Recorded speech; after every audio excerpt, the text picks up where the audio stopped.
Bonjour à tous, on se retrouve ce matin pour une émission très spéciale et c'est le cas de le dire. Donc je retrouve mon ami Pierre Buchini. Bonjour Pierre. Bonjour Gérald. Alors je vois que tu as encore réuni une Dream Team ce matin, que du personnel hautement qualifié et hautement performant. Je vais te laisser les présenter tout à l'heure. Donc comme je vous ai dit en ouverture de phase, on est sur une émission très spéciale. On vous explique tout de suite pourquoi.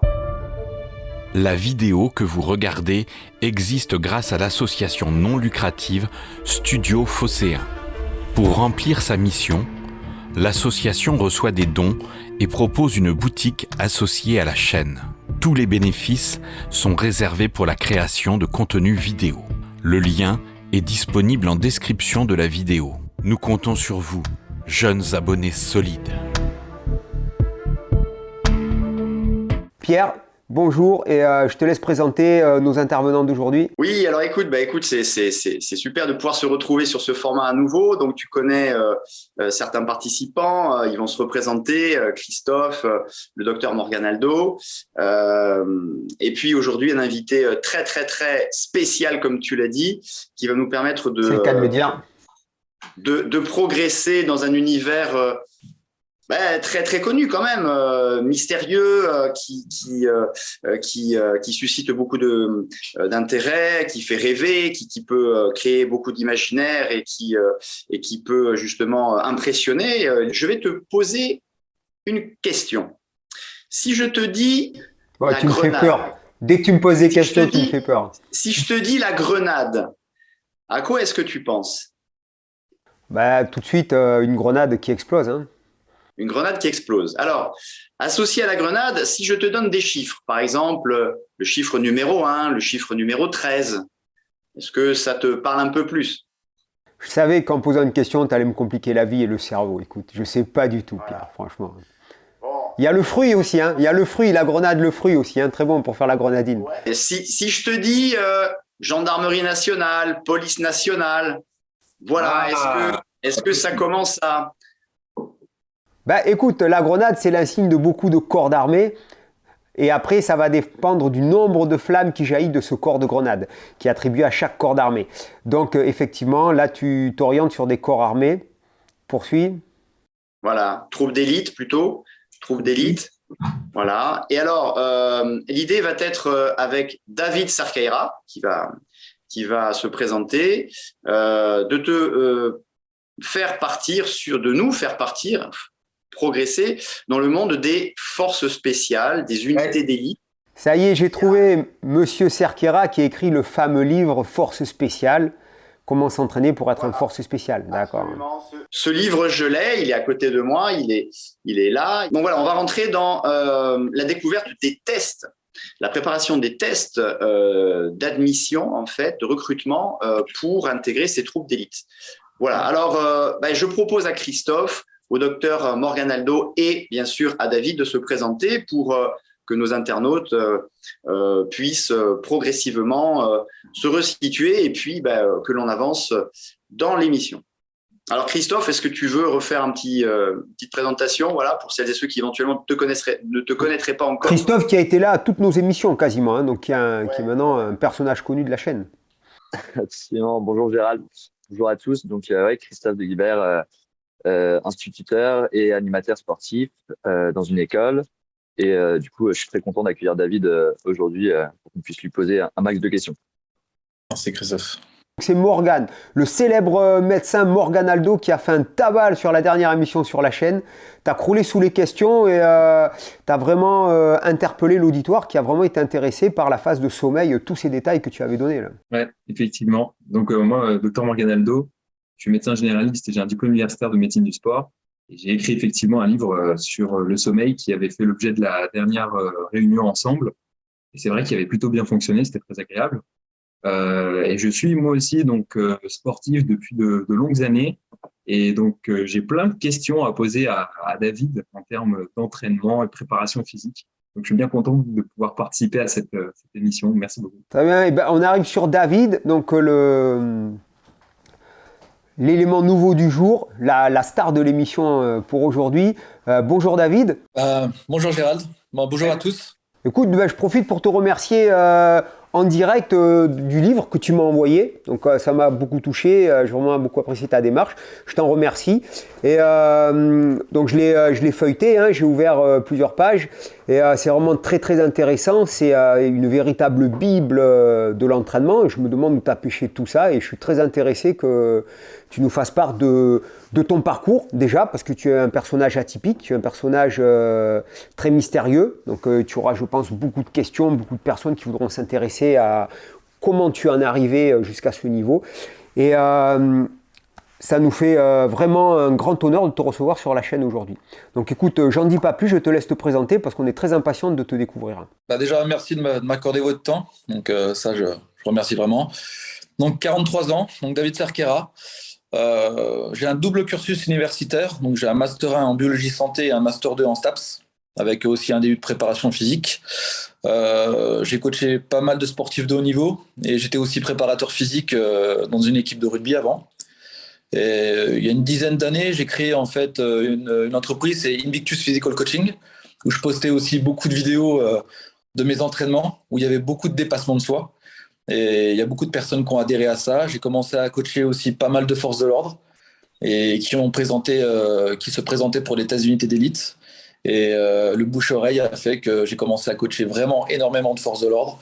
Et il y a eu beaucoup de réussites. Donc vraiment, je me suis spécialisé il y a une dizaine d'années dans tout ce qui était préparation physique, opérationnelle, pour tout ce qui est, on va dire, entre guillemets, force de sécurité. Donc c'est aussi bien les militaires que la police, etc. Donc c'est-à-dire que c'est carrément les militaires et les forces de l'ordre qui sont venus taper à ta porte pour demander tes conseils. Je touche du singe, comme on dit, mais c'est que du bouche-oreille. Je fais pas de publicité, c'est que du bouche-oreille. J'ai quand même des très très bons résultats sur les tests. Donc maintenant, en fait, mon nom est assez cité et ça m'amène beaucoup d'athlètes à coacher. Ben écoute, c'est vraiment une très très bonne nouvelle parce que c'est assez rare que l'armée sorte de son contexte pour faire appel à du personnel civil pour l'entraînement physique et sportif. Donc s'ils ont fait cette démarche, c'est que tu es vraiment le high-tech dans la préparation physique. Hein. C'est que si ça a été jusqu'à venir s'adresser à toi, c'est qu'il y a vraiment eu des résultats qui les ont intéressés, mais surtout interpellés. On a dû se dire, là, il y a vraiment matière à. Donc, on est vraiment impatient que tu nous présentes tout ça. Après, j'ai aussi, je ne l'ai pas dit, mais j'ai aussi, avec l'intermédiaire aussi de mon co-auteur, donc Julien D. On a écrit donc le livre que tu as présenté tout à l'heure, donc l'entraînement des forces spéciales, Tactical Fit. Et on a essayé de mettre le maximum d'informations qu'on pouvait dévoiler, bien sûr, pour préparer ou prétendre réussir les tests d'entrée dans ces différentes unités. Donc, voilà. Et je pense que aussi, par l'intermédiaire de Julien, qui est aussi au GIGN, qui est opérateur, ça donne vraiment une crédibilité aussi à cette préparation physique. Donc, voilà. Suite à toutes ces demandes que tu as eues, ce tapage à la porte chez toi, ça t'a donné l'idée de faire ce livre ou quelqu'un t'a demandé de faire ce livre ? J'avais déjà en amont cette idée de le faire avec Julien.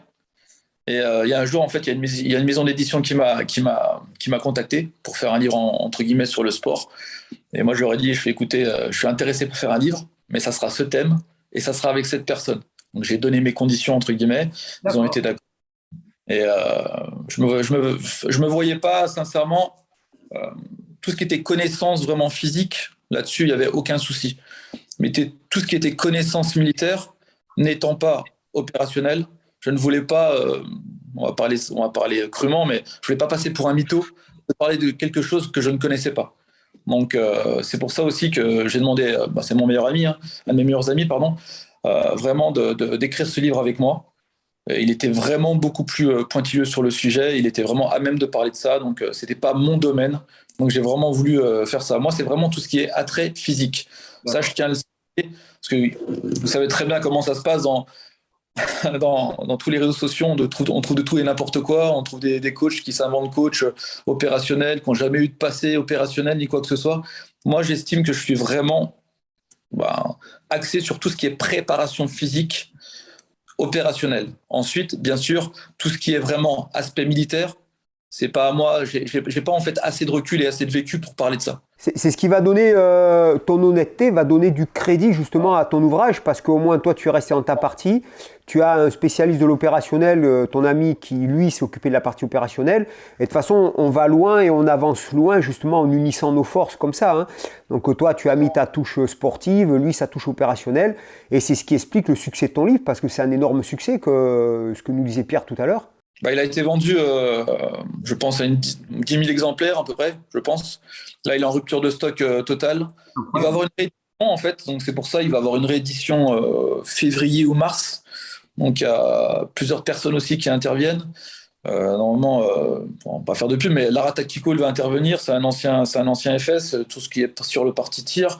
On a une préface du général Réti, normalement, si tout va bien, le commandant du GIGN. On a d'autres intervenants. Il y a des nouveaux WOD, donc des nouveaux méthodes d'entraînement. Et on a vraiment densifié certaines parties sur tout ce qui est aspect psychologique ou préparation militaire, etc. Donc, c'est vraiment un ouvrage qui est assez complet. Vraiment pour se préparer. Ah non, je l'ai vu, j'ai feuilleté, il est vraiment excessivement complet. Ouais, je l'ai vu parce que ce qui m'intéressait, c'était aussi de comprendre ce qu'il y a en plus de l'entraînement physique, notamment au niveau de l'aspect psychologique. David en parle et on en parlait tout à l'heure, c'est-à-dire que vouloir intégrer ces forces spéciales, ces troupes d'élite, c'est très bien. Je sais que beaucoup de personnes en rêvent et sont actuellement en train de préparer cet objectif. On ne peut pas mentir, on ne peut pas se mentir. C'est vrai qu'à un moment donné, tout le monde ne rentrera pas parce que les aptitudes physiques dont David va nous parler sont évidemment à avoir et même à repousser. Maintenant, ce qu'il faut savoir, et Gérald, tu pourras nous en parler aussi certainement, c'est qu'une fois que tu as intégré l'unité, pendant plus d'un an, si je prends le premier PIMA de Bayonne, par exemple, pendant plus d'un an, il y a une préparation spécifique au cours de laquelle il faut pouvoir tenir. Et en fait, c'est là aussi que beaucoup de choses se passent mentalement. Où en est l'individu? Comment est-ce que l'individu tient? Qu'est-ce qu'il fait qu'il va réussir à continuer, à progresser toujours plus? Voilà, c'est ça qui m'intéressait. Et c'est vrai que dans le livre, il y a aussi cet aspect. Le livre tient compte aussi de cette dimension mentale. Là, c'est purement individuel, hein. C'est un petit peu chacun qui va le chercher. C'est très intrinsèque. C'est très intrinsèque. Ouais. David va quand même donner des éléments de manière très objective pour que chacun, en son âme et conscience, puisse trouver les bons cheminements qui feront qu'à un moment donné, il aura une bonne raison de continuer. Parce que tout ça, c'est très personnel. Et c'est vrai que le bouquin est vraiment, vraiment complet à ce niveau-là, parce qu'il n'y a pas de... Voilà, il y a rien de trop, en fait, c'est ça, c'est amené avec justesse. Effectivement, donc il faut pouvoir y rentrer et après y rester, mais dans les phases intrinsèques, il faut surtout comprendre que lorsque l'on va dans ce type d'unité, c'est qu'il faut accepter aussi de donner la mort, parce qu'on va là-bas pour intervenir, donc ça veut dire tuer du monde, et peut-être se faire tuer. Donc c'est un métier que l'on rentre dedans, on n'est pas sûr de finir ce métier-là. On n'est pas sûr de l'arrêter un jour par sa propre volonté. Il peut s'arrêter tout seul parce qu'on s'est fait buter, tout simplement. Donc ça, c'est une notion à prendre en compte aussi. C'est pour ça que c'est des qualités psychologiques qui sont très intrinsèques. Voilà, il faut accepter de mourir et de tuer. Et ça, on peut être l'athlète avec les plus grandes qualités physiques du monde. Si on n'a pas ce psychologique-là, ça ne pourra pas marcher dans ce type d'unité. Peut-être que Christophe et le docteur Morgan veulent aussi ajouter quelque chose par rapport à ce que l'on vient d'évoquer. Moi, ce que j'aurais aimé savoir, c'est avoir donc l'avis de David sur l'entraînement physique, ce qu'il lui recommanderait parmi toutes les différentes techniques d'entraînement qui existent pour avoir un physique construit et fonctionnel, avec à la fois donc une musculature qui va se développer, mais aussi le cardio. Comment est-ce qu'on fait, par exemple, est-ce que David, tu vas préférer les séances de musculation pure et de façon séparée des séances cardio, ou est-ce que tu vas mêler les deux comme avec le cross-training? Comment tu fais pour t'organiser avec les séances de combat, la boxe, ce genre de choses c'est tout le sujet de la vidéo. C'est tout le sujet de la vidéo, c'est exactement ce qui va nous dérouler tout à l'heure. Voilà. Avant tout, avant de parler juste de la préparation physique, dans notre livre, on l'a bien expliqué, je pense que vous l'avez vu. Pour nous, il y a 4 axes à développer. Il y a la préparation physique, bien sûr.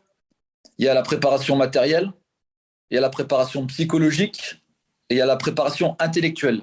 Si on n'a pas les 4, pour nous, on ne peut pas rentrer dans une unité d'élite. Le physique, en fait, va vous permettre de défendre vos chances. Mais ce n'est pas le physique qui vous fera réussir les tests. Par contre, sans physique, c'est sûr que vous réussissez jamais en fait vos tests. Ça, c'est impossible. Si vous n'avez pas de physique, il faut déjà des minima. Ça, c'est évident. Ensuite, il y a tout ce qui est préparation intellectuelle. Faut que le mec, entre guillemets, je pense que ça va parler à Gérald, mais il faut qu'il soit câblé. Il faut qu'il percute vite. Il faut qu'il y ait un minimum de câblage, bien sûr. Il peut être très très bon, mais s'il n'a pas d'intelligence de situation, bah, c'est sûr qu'il ne va pas aller très très loin, quoi. Donc ça, c'est évident. Après, il y a tout ce qui est aspect psychologique. Je rebondis sur ce que tu viens de dire. Voilà, parce que côté intellectuel, c'est pas le niveau scolaire qui va être demandé aux gens. C'est ce que tu viens de dire exactement. C'est l'intelligence de situation. C'est pour ça qu'il y a des tests psychologiques importants dans ces types d'unités. Je t'ai coupé, excuse-moi, vas-y reprends. Donc il y avait une préparation matérielle aussi à avoir. Donc acheter du bon matos, hein, comme on dit, parce qu'après tout dépend aussi de la durée de vos tests.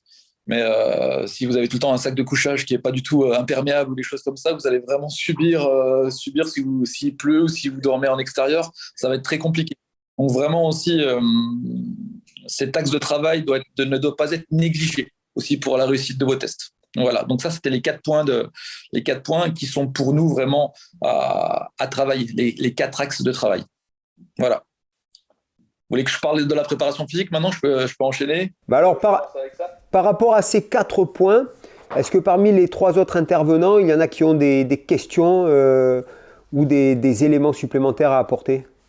Christophe? Moi j'aurais une question, David, sur la motivation en fait profonde des personnes que tu encadres.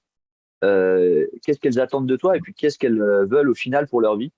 Et du coup, question qui est un peu liée, qu'est-ce que tu attends comme engagement toi de ces personnes-là en termes de temps donné, en termes de projet à long terme, en termes de vie privée aussi, si tu peux en parler.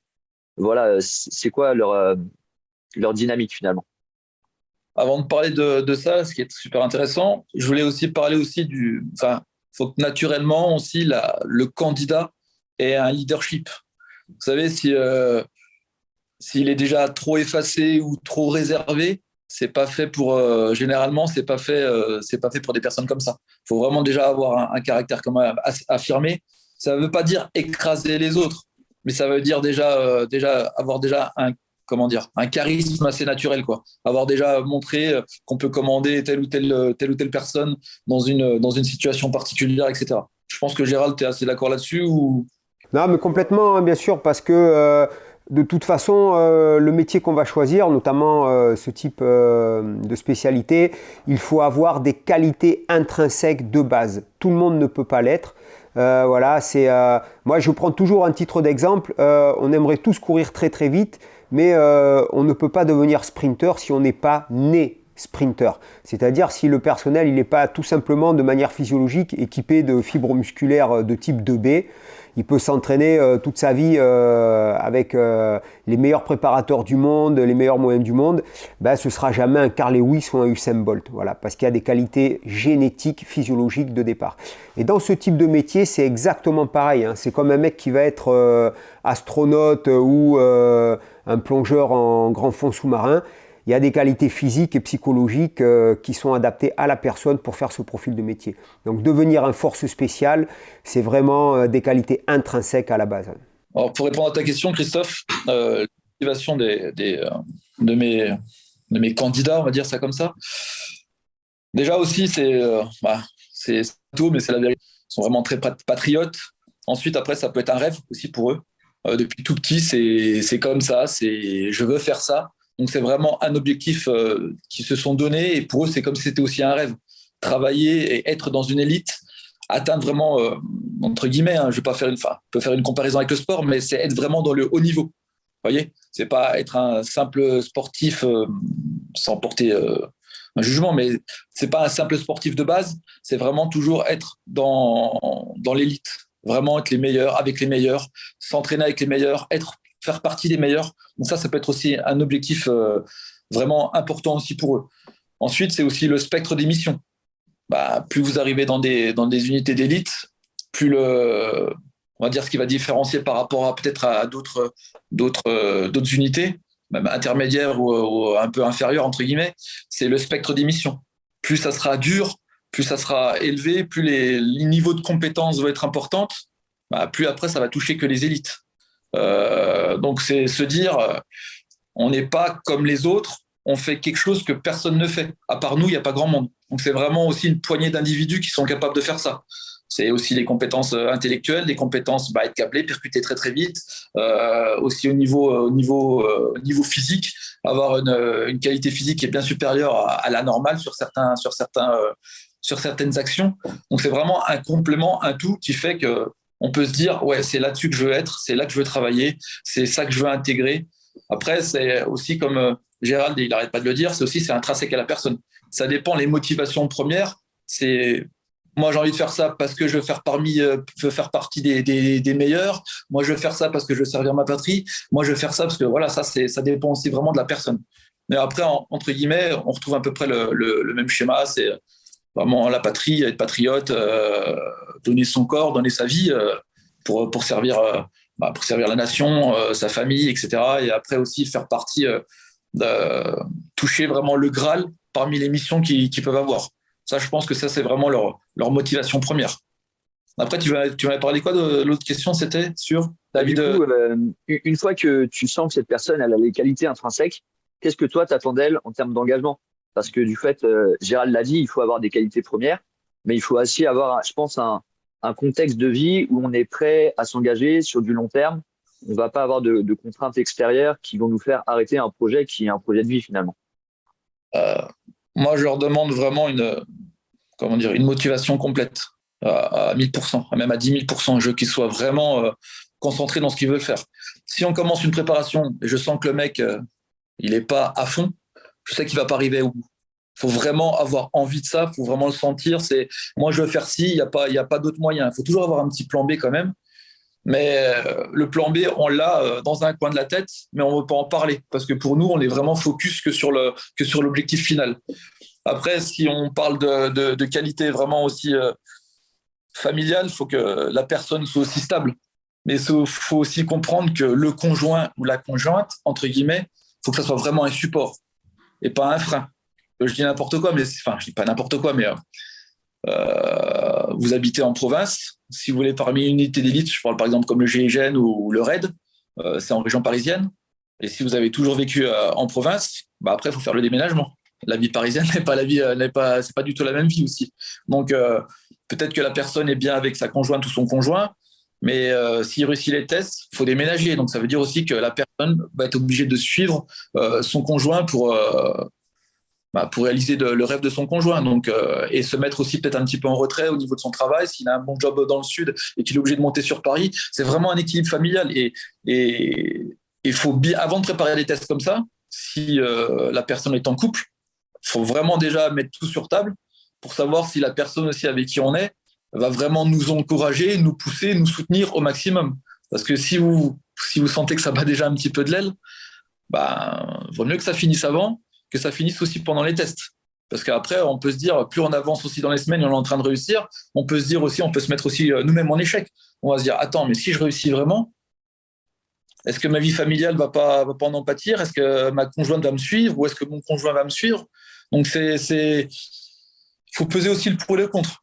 Donc, c'est pas évident aussi. Ça, c'est pareil, c'est intrinsèque. Hein. Ça, c'est vous qui vous sentez. Mais généralement, quand on veut faire ça, c'est soit votre couple est très très solide, ou soit entre guillemets, faut être stable, mais il faut vraiment avancer seul, quoi. Donc c'est ça, c'est soit votre couple est solide, soit après il faudra prendre une décision et avancer seul pour ces tests. Si vous n'êtes pas soutenu à 10 000%, je suis pas sûr que vous puissiez être vraiment, vous êtes serein pour passer les tests comme ça. Oui, et ce qui est intéressant dans ce que tu viens d'expliquer, c'est que quelqu'un qui peut être très fort physiquement, à ce niveau-là, peut commencer à faiblir. Voilà, c'est-à-dire que ta force physique, qui peut être hors norme, comme tu le disais, à un moment donné, peut réellement être entamée et ne plus être aussi efficace que tu le souhaiterais parce que mentalement, tu commences à vaciller, parce que tu ne sais plus si tous les paramètres que tu viens d'envisager là font font ou feraient que je pourrais ne pas atteindre le but parce que ma copine, ma femme, mes enfants, ceci, cela, etc. Et ça, c'est l'aspect mental. Donc, il est intéressant. Ouais, il est intéressant de le travailler. Ouais, Après, tu connais, pardon. vas-y, dis-moi. Je sais pas si tu connais David, parce que le nom de ton entreprise, il y a Invictus dedans, c'est ça? Ouais, invincible. Ouais, Ouais. parce que il y a ce dont on parlait là, ça m'a fait penser à un texte qui s'appelle justement Invictus, où ça se termine par, je crois, c'est Et je suis le capitaine. je suis le maître de mon destin, je suis le capitaine de mon âme. Ouais. Ouais. J'ai ce poème en fait sur ma page Facebook avec. Enfin, j'ai ce poème inscrit sur mon dos, donc il me parle vraiment. Ah ouais. Ok, d'accord. Alors, maintenant qu'on a un peu parlé de tout l'éventail psychologique pour entrer, nous, ce qui nous intéresse maintenant, c'est ta partie à toi, David, c'est la préparation physique que tu vas proposer, que tu vas faire à ces candidats.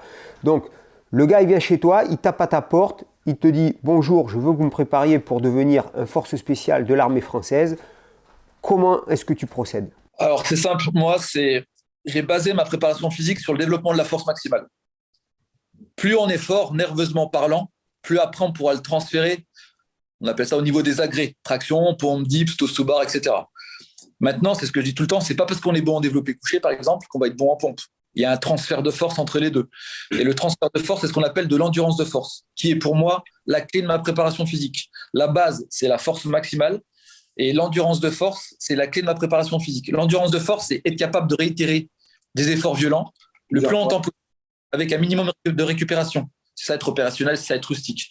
Donc maintenant, ça, on peut la travailler de deux façons. Généralement, on la travaille soit avec des charges, on appelle ça des charges maximales, donc un petit peu en dessous de son maximum de sa force max. Parce que tu fais attention aussi à ne pas blesser l'individu avec des max trop importants peut-être aussi, non? C'est pareil, je leur demande déjà s'ils sont novices, s'ils savent s'entraîner déjà en musculation, parce que si quelqu'un ne fait que du poids de corps et qui va commencer à faire des max, je vais lui dire, je fais avant toute chose, la qualité du mouvement prime sur la charge. C'est ce que je dis, si quelqu'un fait un squat à 100 kg, qu'il lève la barre, il a un peu de marge, il met 110 kg, il lève la barre, mais il se casse à moitié le dos en levant la barre, ça ne m'intéresse absolument pas. Bien sûr, sécurité avant tout. C'est exactement ça. Il faut quand même qu'il force, mais je veux que comment dire, l'exécution soit parfaite. Sinon c'est synonyme de blessure. Donc c'est vraiment en fait en toute sécurité, bien sûr, le mouvement soit vraiment correct et après on va aller chercher la recherche des max pour différents exercices. Donc l'endurance de force, donc on la travaille de deux façons. Première façon, on la travaille avec des charges maximales. Il y a différentes méthodes. Tout ce qui est AMRAP, c'est le maximum de reps pendant un temps donné. Ou par exemple, je sais pas moi, on appelle ça les départs toutes les minutes, c'est des EMOM. 3-4 reps à 70%, par exemple, départ toutes les minutes pendant 10 minutes. C'est différentes méthodes, il y en a d'autres, mais ça, c'est fait vraiment pour le premier transfert de force, on appelle ça. Le deuxième transfert de force, c'est ce que je fais, c'est avec des watts, des tag fit, donc ce qui est écrit dans le livre, par exemple. C'est souvent des circuits training un peu full body, où il y a différentes méthodes d'entraînement aussi. Ça peut être soit un 4-time, ça veut dire le plus vite possible, enchaîner tant de répétitions le plus vite possible. Ça peut être aussi un AMRAP, c'est pendant un temps donné, je dis n'importe quoi, 40 minutes, faire le maximum de 10 tractions, 20 pompes, 30 air squats, 400 mètres de course, etc. Ça va vous donner en fait une base, ça va repousser en fait le seuil de fatigue de votre organisme et ça va permettre aussi de créer des adaptations en fait physiologiques au niveau de votre corps. Donc votre corps, il va dire, je suis capable de faire ça. Il va se l'enregistrer exactement. Et il y a encore différentes méthodes. Et tout ça, en fait, mis à bout, c'est comme si vous avez un domino. Vous faites tomber le premier domino et tout s'enchaîne. 1, développement de la force max. 2, développement de l'endurance de force avec des charges. 3, développement de l'endurance de force avec des watts, des tag fit. 4, augmentation des performances. Ça va, c'est comme ça en fait, c'est comme ça que ça en découle. Et là, la durée de tes cycles comme ça, à chaque fois, si tu le fais sur combien de semaines, combien de séances? Généralement, j'allais y venir en fait, mais je veux compléter déjà la préparation physique et après je termine. Vas-y. À ça, pour moi, il y a un travail de course qui est bien spécifique. Et il y a un travail d'abdominaux. Pour moi, les abdominaux, faut pas les négliger parce que c'est la base de tout. Ça permet le transfert du haut vers le bas, du bas vers le haut.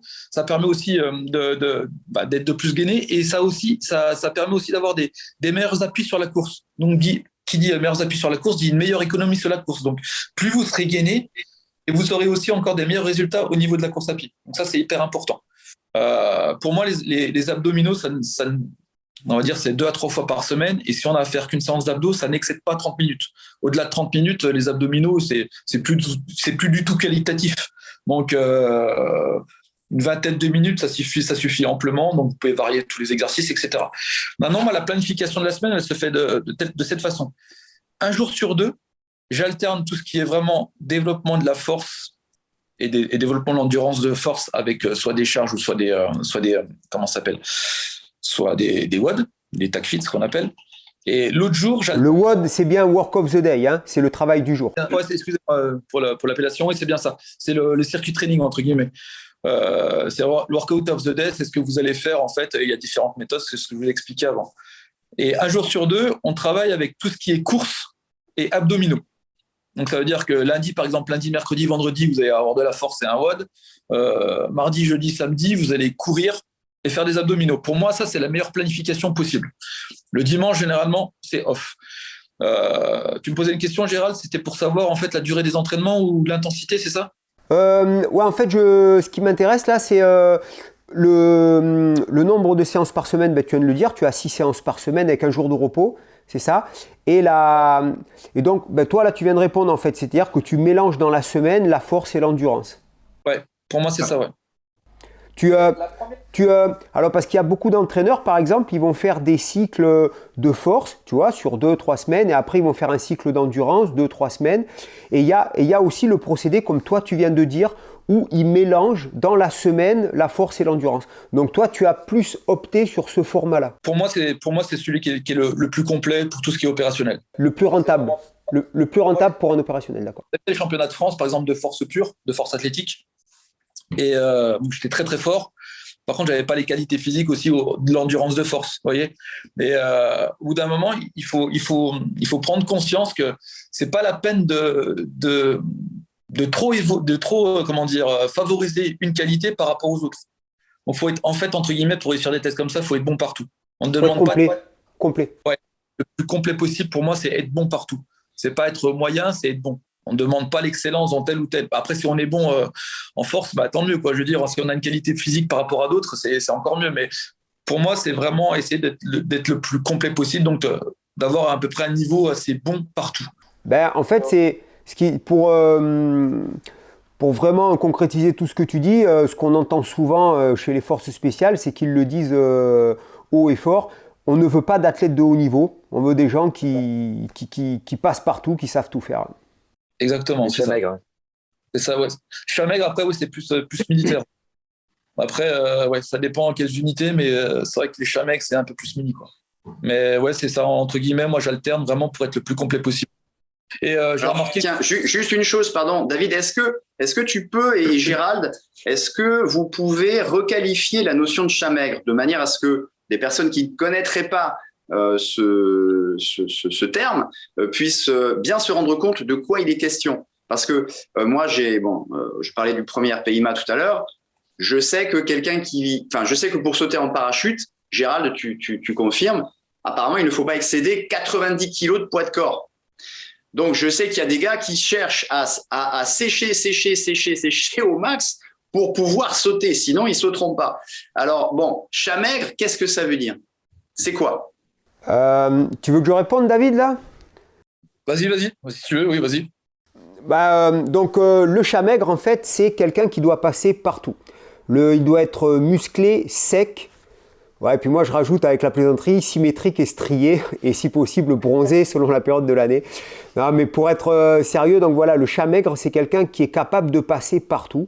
Parce que le militaire, bien souvent, on va lui demander de passer une coupure humide, un franchissement vertical, des câbles, escalader des murs. Donc, bien évidemment, pour ce type d'activité, il faut un physique aguerri et sec. Voilà, si on a un excédent corporel, que ce soit en masse musculaire ou en masse graisseuse, bien à un moment donné, c'est un inconvénient parce que le poids, on ne peut pas le traîner. Voilà. Donc, on demande toujours à ce que les gens soient le physique chat maigre, voilà, comme ceci.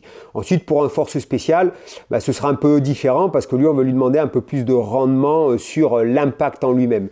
Donc, il faut qu'il soit chat maigre, mais avec un peu plus de compétences dans le pactage. Alors, grosso modo, tiens, au niveau du poids de corps. Ah, le poids de corps, oui. Alors, l'aptitude médicale pour être parachutiste, c'est-à-dire dans les troupes aéroportées, médicalement parlant, alors exactement, je ne veux pas dire de conneries, mais je crois qu'à l'époque, c'était 85 kg ou 90 kg, comme tu viens de le dire. Après, les médecins militaires ont la latitude pour rendre quelqu'un apte s'il a un excédent de poids, mais si c'est du corporel musclé. C'est-à-dire qu'un mec de 90 kg musclé, pas de souci, le médecin ne va pas regarder son aptitude médicale. Voilà. Mais effectivement, il y a un poids de corps limite. Pourquoi? C'est lié à l'impact lors de l'atterrissage au sol. Voilà. Pour que le mec, c'est pas au bout de 4-5 ans de vie de parachutiste qu'il a des problèmes de dos, des problèmes de genoux. Voilà. C'est essentiellement dû au fait médical. Généralement, ils font 1m85, 70, 75 kg. C'est ça à peu près. Ouais, difficile de dire les gabarits comme ça parce qu'il y a vraiment de tout. Hein. Voilà. Il y a vraiment de tout. Ouais. Au niveau des gabarits, tu as des 1m75 pour 75 kg ou des gabarits comme tu viens de dire. Mais voilà, la taille aussi, c'est un inconvénient. Hein. Le mec qui fait 2 mètres de haut, il faut qu'il passe la porte de l'avion aussi. Il faut qu'il baisse la tête.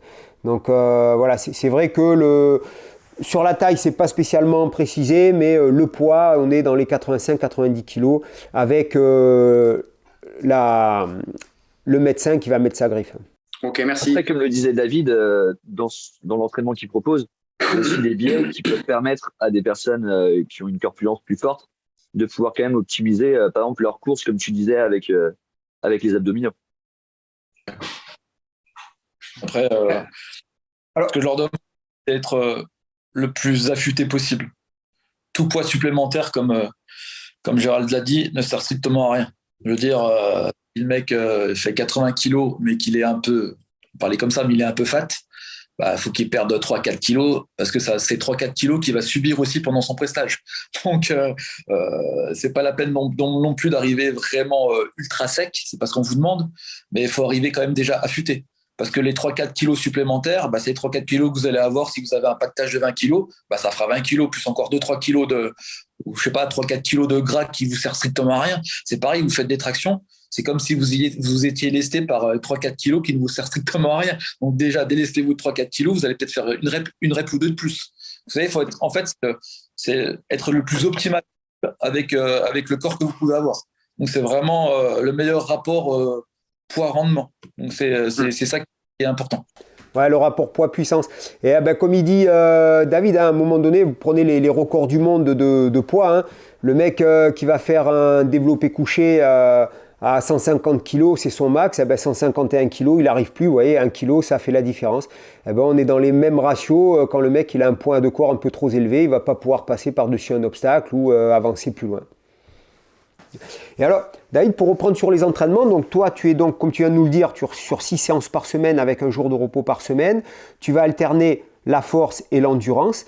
Et ça, tu tiens ça sur combien de temps? Tout dépend de la préparation qu'il me demande. Tout dépend aussi du niveau de départ. Si vous avez quelqu'un qui veut faire, je dis n'importe quoi, force spéciale, mais qui a 5 tractions dans les bras, il va déjà lui falloir beaucoup plus de temps que quelqu'un qui a déjà une vingtaine de tractions. Tout dépend en fait de son niveau de départ. Ça, c'est une évidence. Ensuite, moi, j'ai des retests tous les jours. Ce que je demande à mes athlètes, c'est de me faire un compte-rendu tous les jours. C'est obligé. Donc, je leur donne la séance. Ils doivent me rendre compte tous les jours de ce qu'ils ont fait, de leurs résultats. Comme ça, moi, je peux checker, entre guillemets, leur évolution, leur niveau, s'il est en train toujours de progresser, s'il dégrade un petit peu. Et suivant en fait ce qu'ils font, généralement, je peux leur donner, par exemple, au bout de 4 semaines, une semaine un peu light, une semaine un peu de déload, quoi. Donc une semaine où c'est de la récupération active. Ils s'entraînent toujours, mais l'intensité est bien moins élevée. Ils puissent, entre guillemets, pour bien sûr récupérer. Ça, mais ma préparation, elle est dure. Ça, on va pas se mentir, ma préparation, elle est dure. Par contre, j'ai des très, très bons résultats. Donc, je pense que je me trompe pas dans la planification. Mais ça, c'est juste la préparation physique. Parce qu'après, moi, je leur demande aussi un travail perso. Et le travail perso, c'est s'inscrire dans un stand de tir civil, parce que de toute façon, il faut savoir tirer généralement. En 2, je leur demande d'être bons en natation. Le 100 mètres en moins d'une 30. S'ils sont au-dessus d'une 30, généralement, ils ne sont pas très, très bons. Il ne faut pas se mentir. Oula. Je vais reprendre mon câble. Ensuite, il y a tout ce qui est... désolé, je marche. Il y a tout ce qui est aussi, ça c'est ton domaine, Gérald, mais tout ce qui est aussi euh, sport de combat. Vous allez toujours avoir dans les tests comme ça des tests d'agressivité ou de la boxe punitive. Donc, faut savoir déjà quand même. On vous demande pas d'être champion du monde de boxe, mais il faudra quand même être. Faut des bases. Ouais, faudrait quand même être assez. Qui dit test d'agressivité, c'est être agressif. Donc, c'est sûr va falloir entre guillemets. Vous savez, si vous commencez à vous prendre la foudre, faut pas se mettre en boule et vous retourner parce que ça c'est éliminatoire. Faut rester en face, se prendre des coups et essayer d'en donner le plus possible. C'est tout ce qui est cette agressivité que vous allez retransmettre pendant les tests. Après, il y a les tests d'agressivité, donc ça va être généralement avec des candidats entre eux, ou sinon après, généralement à la fin de certains tests, c'est de la boxe punitive. Et là, vous tournez avec des ops, alors que vous êtes déjà sacrément fatigué de la semaine, et là, c'est la punition, entre guillemets, quoi. Et vous devez tenir au maximum. Donc, il faut quand même avoir des très, très belles notions de tout ce qui est sport de combat. Ensuite, pour compléter, moi, je leur demande de faire de l'escalade. Donc, en intérieur, extérieur. Il faut quand même déjà avoir des notions, avoir des automatismes de travail, de savoir de se détacher, s'assurer en toute sécurité. Ça, c'est vraiment important. C'est pas les jours des tests où on va se dire merde, j'ai un peu peur, j'ai de l'appréhension de la hauteur. Est-ce que ça, c'est fini? C'est fini pour vous, ça. Il faut déjà travailler ça en amont. L'escalade, c'est un très bon sport pour le plan psychologique aussi. Ouais. Oui, c'est le dépassement de soi. Si on a déjà du vertige ou un peu de, pas vraiment du vertige, mais plutôt de l'appréhension de la hauteur, le fait de répéter machinalement, je sais pas moi, être tout le temps être à 5-6 mètres de haut, au bout d'un moment, je vais vous dire, c'est comme si ça devenait limite un peu naturel, vous voyez. Et au fur et à mesure, cette appréhension de la hauteur, elle diminue. Des descentes en rappel aussi, si vous avez la possibilité d'en faire, il faut en faire aussi. Ça, c'est, tous ces sports que je viens de vous indiquer là. Le tir, on peut en faire tous les jours. Ça, c'est après, si la personne adore tirer, donc ça, on peut en faire tous les jours. Quoique généralement, après, dans les unités d'élite, on va quand même vous apprendre vraiment à tirer, même si vous avez déjà un bon niveau. Après, ils vont vous apprendre à tirer à leur façon. Mais ensuite, il y a tout ce qui est donc un sport de contact, donc de la boxe thaï ou je sais pas, de la boxe anglaise, un sport aussi plutôt axé sur le sol, donc vraiment du jiu-jitsu, ou ça peut être un sport mêlant les deux, du MMA, mais il faut vraiment quand même travailler cet aspect en fait de combativité, d'agressivité. Ça, c'est très important. Et après, le phénomène un peu plutôt on va dire plutôt un sport de hauteur, donc sport d'escalade. Tout ça, moi, je leur demande de le travailler en plus de ma préparation physique, et ça serait surtout les jours de cardio, en complément de la course. Si le mec court le matin, avec, je sais pas moi, c'est 20 minutes d'abdos, il peut aller nager le soir. Mais il n'est pas obligé de se mettre une séance, travailler sous surveillance, bien sûr, mais tout ce qui est, par exemple, pieds et poings liés, ou travail d'apnée, parce que vous allez avoir des épreuves comme ça, des épreuves aquatiques. Donc c'est important aussi de se mettre aussi un petit peu dans l'inconfort avec des entraînements comme ça. Ouais, donc la personne là, donc tu présentes tout ce panel, et ça va durer sur combien de temps, combien de semaines de préparation tu prends en compte ton candidat? Tout dépend de ce que lui veut. Moi, généralement, j'aime bien travailler sur des périodes de 4 mois. 4 mois, donc 16 semaines alors. Ça, tout dépend du niveau de l'athlète. Généralement, en fait, les personnes recommencent à faire une préparation avec moi. Généralement, ça peut aller jusqu'à 4, 8 ou 12 mois. Okay. Ça, c'est vraiment... Quand on commence à passer les tests d'unité d'élite, de toute façon, c'est ce que Christophe m'avait posé comme question. Il faut que leur dévouement soit total. Il faut qu'ils se disent vraiment, pendant un an... c'est pas que je mets ma vie de côté, parce que c'est important aussi d'avoir d'avoir du social toujours. Ça, c'est important parce que il faut un juste équilibre. Le juste équilibre, très important. Exactement. Si on reste trop focus sur une préparation, au bout d'un moment, on pète un peu les câbles, on pète un plomb, c'est évident. Et plus on approche de les séances, plus on commence à devenir impatient, parce qu'on a envie de passer ces tests, parce qu'on n'en peut plus. Donc, il faut vraiment, comme Gérald le dit, trouver un juste équilibre pour permettre en fait de s'entraîner sereinement pour arriver au jour des tests en n'étant pas aussi fatigué mentalement parlant. Ça, c'est important. Et il y a un truc, c'est quand même un confort. Je parle pas pour moi, je parle aussi pour tous les coachs, hein, bien sûr. Mais quelqu'un qui fait correctement son job, quand on fait son programme, déjà qu'on a les retours, on voit les mecs qui progressent et tout, donc ça c'est déjà une fierté aussi pour nous. Mais je parle aussi au niveau de l'athlète, se dire tous les matins, j'ai pas à réfléchir sur ce que je veux faire, j'ai mon plan d'entraînement, c'est un confort aussi ça. Il sait quoi faire, comment faire, il le suit à la lettre, il sait qu'il progresse. Donc ça aussi c'est une préparation physique aussi mentalement. Tu as des mecs qui ont besoin de ça et qui veulent se faire coacher ou driver de A à Z parce que ça, c'est un poids supplémentaire qui s'enlève. Donc ça, c'est important aussi de voir aussi cette notion, cette vision aussi des choses dans la préparation physique. David, est-ce qu'on peut demander à Morgane ce qu'il en pense sur le plan médical? Comment est-ce que toi, tu pourrais envisager l'approche aussi sur le plan médical de cet univers-là? Qu'est-ce que tu pourrais dire? Parce que l'organisme subit énormément de contraintes à tous les niveaux. Donc finalement, comment l'individu, là aussi, doit-il faire attention à ces aspects-là? Ouais, c'est très intéressant, là, Morgane, sur cette phase-là qui vient d'être présentée. Comment tu vois les choses du point de vue médical? Je pense que, en fait, effectivement, il y a un entraînement physique, comme l'a bien décrit David, qui doit être suffisamment rude pour pouvoir passer les tests et pouvoir après avoir le corps fonctionnel nécessaire à la pratique demandée.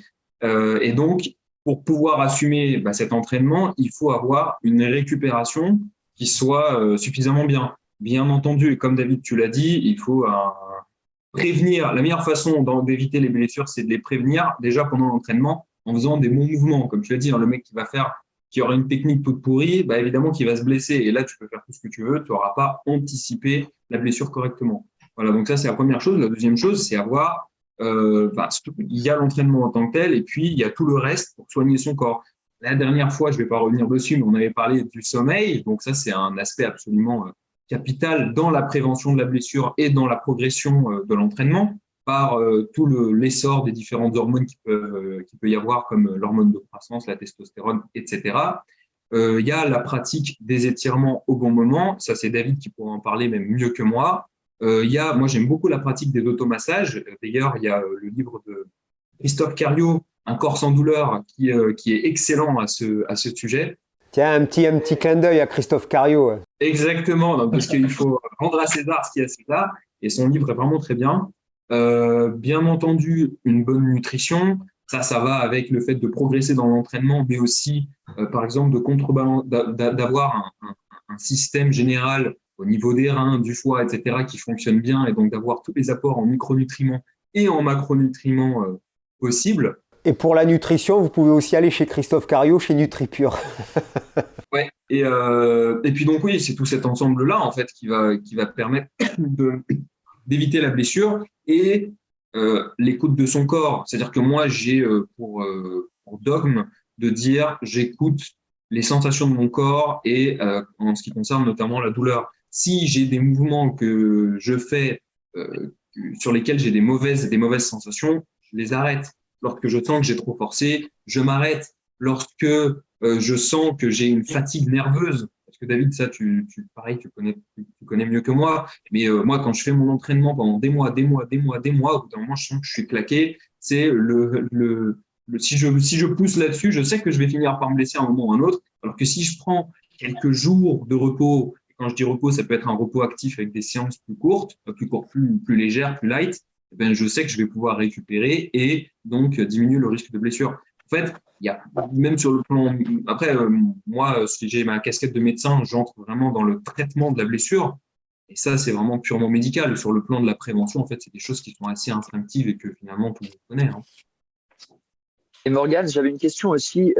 Lors d'un précédent échange, David nous avait dit qu'il y avait quelque chose d'impossible à anticiper dans son entraînement, c'est le fait que, au niveau du sommeil, dans les stages qu'il va y avoir après sélection, ils vont subir des manques de sommeil, des pressions là-dessus, etc.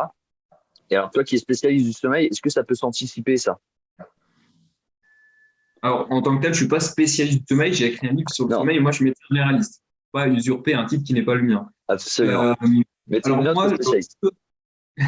Moi, j'aurais plutôt tendance à, du coup, miser sur la sieste pour pouvoir récupérer le manque de sommeil. Si tant est que dans ces stages, ça, je ne sais pas, ces stages de préparation, que la pratique de la sieste soit possible. Et en fait, je pense qu'on en avait parlé la dernière fois, Gérald, que tu vas grappiller tous les moments pour pouvoir te reposer, fermer les yeux et pour pouvoir essayer de récupérer. Ouais, mais là, on est dans une autre dimension parce qu'entre la préparation sportive en elle-même, où là, comme tu viens de le dire, bon, il y a le sommeil, etc. Ensuite, la préparation du militaire et du force spéciale, le manque de sommeil, les privations vont faire partie de la formation. On en revient à l'aspect psychologique. Donc là, c'est encore différent parce que physiquement, on sera poussé dans des limites physiquement, mais pas par le fait de la performance, par le fait de la suractivité. Donc ce qui fait que musculairement, tendineusement et squelettiquement, c'est moins éprouvant que le sport en lui-même. Mais on est sur des paramètres différents, voilà, parce qu'entre ces côtés psychologiques, vraiment force spéciale, où là on pousse l'individu, ils veulent un rendement vraiment au-dessus de la norme, parce que le mec va être confronté à des situations extrêmes au combat. Voilà. Et alors, justement, par rapport à tout ça, est-ce que dans tes entraînements, David, tu as donc cet aspect, alors tu n'es pas sur la préparation mentale à proprement parler, mais le sport y amène de toute manière, et on sait très bien que les notions de dépassement de soi font énormément de bien et sont vertueuses pour le développement de la confiance en soi, etc. Mais finalement, est-ce que tu as un œil quand même sur cet aspect mental, ou est-ce que tu es vigilant sur ces aspects-là de manière volontaire? Parce que tu disais que tu partais sur un entraînement en fonction des aptitudes du candidat physique, mais est-ce que tu pars aussi sur un type d'entraînement par rapport à ce qu'il sait, par rapport à la manière dont il se parle? Voilà, c'est ça, le discours interne. Comment est-ce que tu envisages aussi ça? Comment est-ce que tu l'intègres dans ton entraînement? Et comment est-ce que tu le pousses? Comment tu le travailles? Ma préparation physique, elle est dure, ça c'est une évidence. Par contre, après, le fait d'enchaîner ces entraînements, ça vous permet aussi de travailler le mental, ça c'est évident, parce qu'en fait, il faut être déjà vraiment motivé, mais il faut aussi avoir une certaine discipline. Et quand la motivation n'est plus trop là, il y a la discipline qui reste. Donc franchement, honnêtement, votre mental va s'améliorer, ça va travailler, ça c'est une évidence. Par contre, après, c'est ce que je leur dis à tous mes athlètes, hein. Si en fait ces personnes aussi nécessitaient ou estimaient qu'elles avaient une mauvaise gestion du stress ou la peur de l'échec ou la peur de mal faire, je les conseillais d'aller voir un préparateur mental qui pouvait leur aider aussi à franchir un cap. Parce que mentalement, physiquement parlant, je sens vraiment la personne. Tu pourras les envoyer chez Pierre pour ça, là. Pierre, ou moi aussi, je connaissais quelqu'un, c'était Bernard Meunier, qui a été négociateur au GIGN et qui a fait la prise d'otage de Marignane, etc. Donc, c'est un ami à moi. Donc, je leur renvoie généralement, je leur renvoie mes athlètes, ceux qui nécessitent aussi une préparation mentale, parce qu'il ne faut pas négliger aussi ce facteur. Je voulais juste revenir aussi sur... Il connaît bien la boutique en plus. Ouais, il a été 15 ans Ops, ouais, donc forcément, il sait de quoi il parle. Donc ça crée aussi, ça a vraiment une plus-value, une grande crédibilité. Et pour revenir à ce que tu as dit tout à l'heure sur le sommeil, pour faire bref, dans notre livre, on a aussi une grande partie sur tout ce qui est récupération et optimisation des performances. Et c'est là, en fait, qu'intervient vraiment tout ce qu'on dit, les basiques, les classiques, les choses comme ça. Donc, il y a tout ce qui est nutrition, tout ce qui est sommeil. On en parle aussi dans le livre, les techniques de récupération, aussi bien les nouvelles techniques, les compléments alimentaires, la cryothérapie, le rouleau de massage, les pistolets de massage, etc. Donc, c'était juste pour revenir brièvement sur ce point. Il y a la préparation physique en elle-même, elle est ultra importante, mais il ne faut pas négliger aussi la récupération. Parce que c'est comme si vous avez un gros moteur, mais de temps en temps, le moteur, il faut le nourrir. Donc, il faut lui donner du bon gasoil. Donc, c'est sûr qu'il faut lui donner un bon carburant. Donc, le bon carburant aussi passera par tout ce qui est alimentation, tout ce qui est sommeil, tout ce qui est préparation, des compléments alimentaires. Tout ce qui est, c'est pas une obligation, hein. C'est juste entre guillemets, ça peut être un plus pour améliorer sa récupération. Et tout ce qui est bien sûr annexe, rouleau de massage, étirement à mettre en place à chaque fin d'entraînement, des choses comme ça. Voilà. Tu me parlais aussi des 40%, je crois, c'est ça? Je sais plus qui m'en a parlé. C'est vrai qu'on avait abordé ce point, et si tu peux, Christophe, est-ce que tu peux reprendre le point justement en question? En fait, généralement, quand on est dans un effort physique, finalement, au bout de 40% d'effort, le mental va un peu lâcher. On va se dire, bah, ça y est, on a atteint notre max. Et comment faire pour repousser un peu cette règle? Est-ce que toi, les sportifs que tu encadres, est-ce qu'ils la subissent un petit peu cette règle aussi? Ouais, bien sûr. En fait, la règle des 40%, c'est un ex-Navy Seals, c'est David Goggins qui dit ça, en fait, mais c'est pareil, c'est subjectif. Il estime, lui, c'est un grand triathlète, il a fait des ultramarathons, des choses comme ça, c'est vraiment un athlète de très très haut niveau, mais aussi ex-Navy Seals. Il estime que pour lui, quand on est vraiment cramé, quand on est vraiment épuisé, le corps, on n'est qu'à 40% de ses possibilités. C'est ce qu'il dit. Et en fait, pour franchir cette étape, c'est vraiment juste de la volonté et de la motivation. Et réfléchir, être focus sur son objectif. Et pour lui, c'est ce qui va vous permettre en fait de dépasser ces 40%. Donc ça, bien sûr, moi, je suis totalement d'accord avec lui, mais c'est aussi à prendre avec des pincettes. Il ne faut pas négliger aussi je ne sais plus qui c'est qui m'en parlait, je crois que c'est Morgane, ses ressentis. Il faut essayer de squeezer en fait les premiers ressentis où on se dit oh, c'est trop dur, j'ai envie d'abandonner. Ça, faut réussir à franchir. Par contre, faut être aussi conscient de ce qu'on est capable de faire et de ce qu'on est. C'est-à-dire que, je vais dire n'importe quoi, le mec, il commence à avoir un point dans le mollet ou un point en bas du dos ou une déchirure. Ben, c'est bien de continuer pour se dépasser, mais si vous faites ça, vous allez vraiment aggraver la blessure. Donc, c'est aussi à prendre avec des pincettes. Il faut vraiment, en fait, faut vraiment être objectif, sur ce qu'on est. Des fois, ce qui est très dur aussi, parce que rester objectif quand on n'est plus trop lucide et qu'on est en train d'être vraiment pulvérisé par les tests, de subir, exactement, c'est le terme que je cherchais, faut quand même, c'est pas évident aussi à vraiment, entre guillemets, savoir ce qu'on est encore capable de faire ou de ne pas faire. Merci pour toutes ces précisions, David, là. Parce que bon, on est en fin de timing d'émission, donc on va être obligé de clôturer. Donc déjà, messieurs, tous les intervenants, merci beaucoup encore de votre présence, de vos interventions et de la qualité des questions. Et David, vraiment pour toi, c'est un très très grand honneur de te recevoir. Merci beaucoup. Merci. Encore une fois, écoute, félicitations pour la sortie de ton ouvrage, pour les forces spéciales. Bravo aussi pour toutes ces connaissances que tu mets au profit des autres, justement, pour qu'ils arrivent à aboutir à leur rêve, quoi, à leur finalité. C'est vraiment très noble de ta part.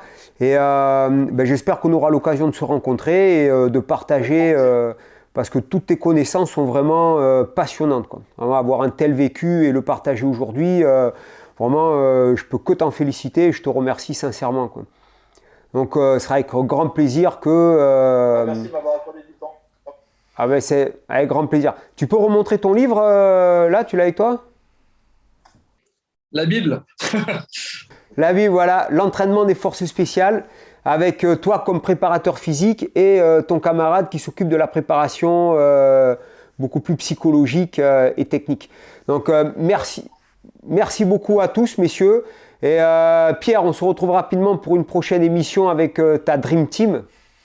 Voilà, exactement. Dream Team à laquelle David peut...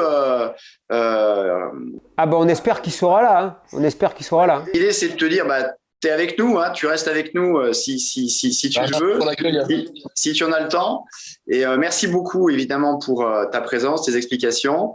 Voilà, Christophe, Morgane, merci à vous pour votre collaboration. Gérald, merci de nous avoir reçus aujourd'hui dans le cadre de cette émission. C'était vraiment un grand plaisir de pouvoir partager ce thème et j'espère que tous les internautes auront compris qu'on reste à leur disposition, surtout David, pour répondre à leurs questions.